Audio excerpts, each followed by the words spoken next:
Hello，大家好，我係文總，今日嚟同大家講下暗黑4新賽季即刻嚟到，我諗大家都係喺度諗緊再玩一個乜嘢新職業好。咁我係一個玩德魯伊開荒嘅玩家，所以呢期節目我想分享一下我對德魯伊目前嘅流派嘅一啲睇法，等仲未入坑德魯伊或者喺度練緊級嘅朋友，盡可能少走一啲彎路。首先，目前德魯伊大熱流派分成4個，分別係風暴狼、電狼、黑柏熊、爆盾流。呢4個流派我都試過，但由於裝備嘅問題，都測試唔到最終傷害同埋手感。聽到呢度可能即刻會有人講，既然你測試唔到最終嘅傷害同手感，咁你分享嘅嘢會唔會冇咁有說服力呢？其實就係因為我測試唔到最終傷害同手感，我更加想將佢分享出嚟俾大家，話俾大家聽。我就係因為冇浪頭，成個開荒嘅過程，裝備巔峰本等級個進度都拖慢咗。我今日就係想話俾大家聽，冇浪頭嘅德魯伊係幾咁難嘅。第一個流派風暴狼，現版本最犀利、最有效率、最簡單嘅一個流派。但係冇玩過德魯伊嘅朋友，你哋可能唔知道呢個流派，你冇浪頭嘅話就乜嘢都唔係。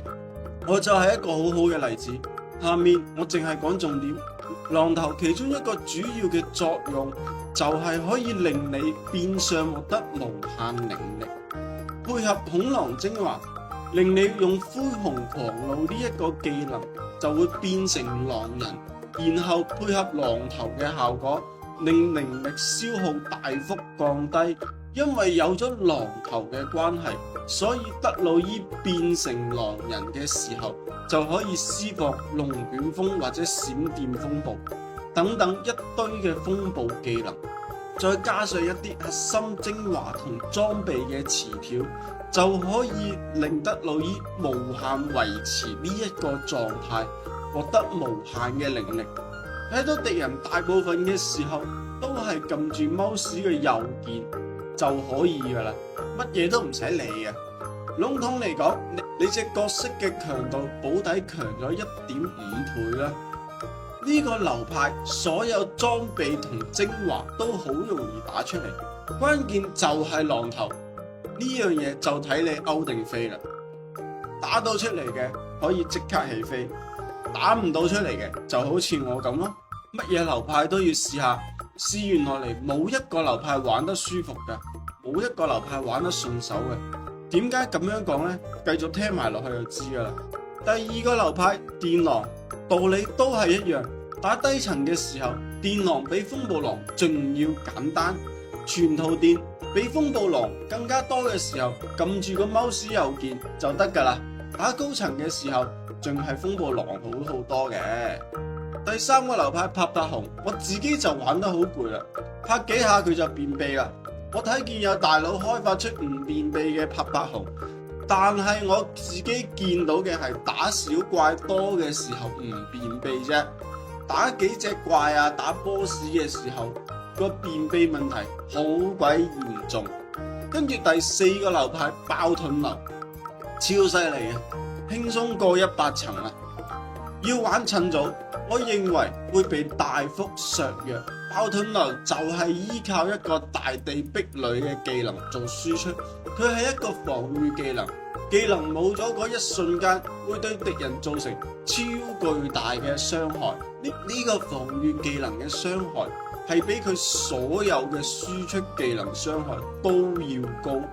佢遇到越強大嘅敵人，傷害就越高。呢個傷害計算邏輯邊個都講唔通，即係唔合理嘅。最重要嘅係你而家用緊呢個流派，萬一過幾日俾暴雪收復咗，咁你又要將自己成套嘅 BD 都改晒。你儲到一啲風暴狼嘅裝備或者其他極品裝備，咁都仲好啲。如果你儲唔到嘅話，你就會好攰噶啦。關於極品裝備同暗金裝備嘅跌落統計，我自己都做咗一個表格，我下期節目都會講，我會分享出嚟。歡迎訂閱，撳個小鈴鐺，咁就可以第一時間收到我最新嘅影片推送啦。最後幫大家總結一下4個流派，風暴狼係王道嚟嘅，但係冇狼頭嘅話，佢就係一個垃圾。人哋有狼頭嘅打一次噩夢地牢3至5分鐘，我冇狼頭打一次噩夢地牢5至10分鐘，仲有可能打唔過，所以我逼住轉咗去玩爆盾流。所以你哋可以聯想到狼頭係幾咁重要，電狼都係一模一樣，就係高層難生存。黑霸熊，如果你可以忍受便秘難打高層噩夢嘅話，咁你就可以繼續玩落。爆盾流我用過最爽嘅流派，但唔知道幾時會俾人收服，我諗應該唔會好耐。所以德魯伊目前開荒最好嘅流派只有風暴狼，其他流派都係有住一個比較致命嘅缺陷。如果你覺得你歐洲個人嘅話呢，好容易打到狼頭，你就可以去玩德魯伊，反之真係唔建議去玩。講到呢度，我俾大家睇下我嘅暗金裝備，德魯伊所有暗金裝備我都打到出嚟，而且有啲仲係唔止一件添，就係冇狼頭，死未。嚟到最後嘅最後，我分享一個德魯伊開荒最穩陣可以衝等嘅方法俾大家，就係先打出一個震盪波嘅精華，用拍拍熊嘅流派，然後再轉去用爆盾流，最後再轉去用風暴狼呢一個流派。呢一個衝級嘅方法，我認為係一個最穩陣嘅方法，但係我諗起都覺得好麻煩。好啦，今期節目就嚟到呢度，我哋下期再見，拜拜。